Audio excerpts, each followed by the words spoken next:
সালামু আলাইকুম। আজকে আমরা শিখব এ নাম্বার অফ এবং দা নাম্বার অফ এর পার্থক্য।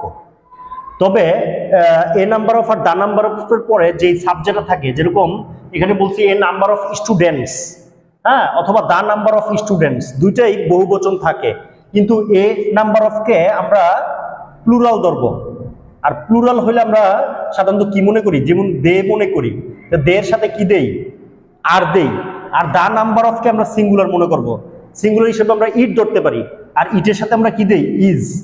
অথবা যদি আর না হয় অন্য ভার্ব হইতো, তাহলে ভার্বের শেষে কি থাকতো, যেমন গো থাকলে গোজ হইতো, আর ইট গো থাকলে গো হইতো, কারণ যেহেতু দে এর সাথে তো আর গোজ হয় না, গো হয়। আর ইটের সাথে আমরা তখন কি দিতাম, গোজ। মানে দ্যাট মিনস ইট ইজ বা ইট গোজ। এইভাবে আমরা এ নাম্বার অফ থাকলে বহু বচন মনে করবো, আর দা নাম্বার অফ মানে এক বচন মনে করব।